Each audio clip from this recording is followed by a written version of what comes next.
You inherited a cemetery plot you will never use. The cemetery offers to buy it back for $900. Before you say yes, the same plot can sell for 10 times that. That $900 offer is the mistake I help families avoid. I'm James Bell, founder of Eternal Rest. In the next few minutes, I'll show you what your plot is really worth, your 3 real options, and the one decision that puts thousands back in your pocket. Let me tell you about Carol.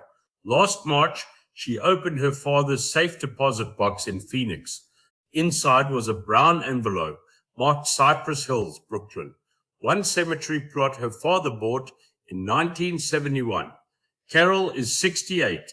She lives 2,000 miles away and has not been to Brooklyn in 11 years. She will never use this plot, and neither will anyone in her family. Her brother agreed she should handle it, so it sat on her list as the one thing nobody could explain. This is the most common call I get: an adult child out of state holding a plot nobody asked for. And the first thing the cemetery did was offer to take it back cheap. Before Carol could price it, she had to know what she actually owned. The boring legal name is interment rights. It just means the right to bury in one specific space. The cemetery still owns and maintains the ground. That one fact changes everything, because Carol did not own the land. Selling the plot was not a real estate deal. No realtor, no title company. The cemetery sets the rules, and the cemetery has to approve the new owner. So Carol's first job was paperwork, not pricing. She had to find the original certificate of interment rights. It lists the cemetery, the section, the lot, and the grave number. The cemetery's own rules tell you whether and how it can be transferred. If you cannot find the certificate, call the cemetery office. Have the owner's full name, the rough purchase date, and the plot number ready, and they pull it within days. Most families price before they confirm what they can legally sell. Carol did it the right way, and once she did, the gap between the cemetery's offer and the real number was bigger than she guessed. Quick pause. Every form and number I am showing you is in a free playbook at eternalrest.com. The certificate steps, the pricing, the scam warnings, no credit card, just an email. Now back to Carol, because New York has a rule that decides her number. Carol's plot is in Brooklyn, so New York rules apply. New York wants a notarized transfer, commonly a quitclaim deed signed by the heir. Then the cemetery and the State Division of Cemeteries approve it before the transfer is recorded. New York adds one step that costs sellers money if they miss it. Before a private sale, you first offer the plot back to the cemetery in writing by certified mail.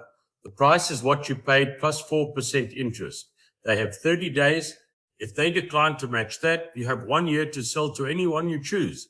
New York also restricts broker and funeral director sales, so confirm your listing path is owner to owner. Now the value. In Brooklyn in 2026, single plots resell between $8,000 and $17,000. A comparable plot bought new from a premium Brooklyn cemetery like Greenwood lists above $22,000. That gap is the whole reason a secondary market exists. Buyers save 30 to 70% and sellers recover real value. Smaller markets are tighter. In Indiana, plots resell between $1,000 and $4,000. In Wisconsin, about the same. Manhattan and Mausoleum crypts run from $23,000 past $70,000. Your out-of-pocket stays small. The cemetery admin fee runs about $25 to $75. The transfer fee, $50 to $500, is customarily paid by the buyer.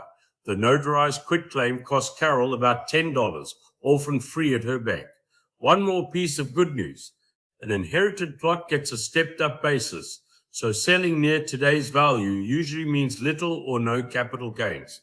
Check the specifics with a tax pro. Carol had 3 real options. Option 1, sell back to the cemetery. The cemetery buyback takes about 2 to 3 weeks. The cemetery has standard paperwork, an in-house notary, transfer fees, and a fixed selling price. And if you accept, they handle the transfer. It is the simpler path with a guaranteed price. It is not faster, and it is almost always the lowest number. Option 2, list it. On Eternal Rest, it takes 1 business day to list.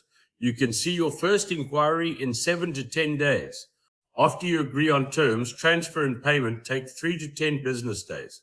Higher net, but you wait for a buyer. In New York, confirm the listing is owner to owner and not a brokered sale before you go live. Option 3, transfer it to a family member using that same notarized quitclaim. Here is what Carol did. Her brother had already signed off, so she listed the plot. The first inquiry came in 9 days. She netted $10,800, about 12 times the buyback, with weeks to spare before the estate had to close. Sell back only if your state blocks transfers, or you would rather take a fixed price than wait. 3 things to carry with you. First, find the certificate of interment rights before you do anything else. Second, the buyback is simpler, not faster, and it usually leaves real money on the table. List it instead. Third, the notarized quitclaim is the one form families forget, so sign it early. And if a buyer overpays and asks you to wire money back, walk away. That is a scam. This is general information, not legal advice. Confirm your state's rules with the cemetery and a probate attorney. Here is where to start. The free 30-page end-of-life planning playbook has everything. The transfer forms, the state-by-state rules, the certified mail buyback letter template, the scam red flags, and the step-by-step listing process. No credit card, just an email at eternalrest.com. If this helped, tell me the state your plot is in down in the comments. I read every one, and your question is probably the next video. I'm James Bell. I'll see you next week.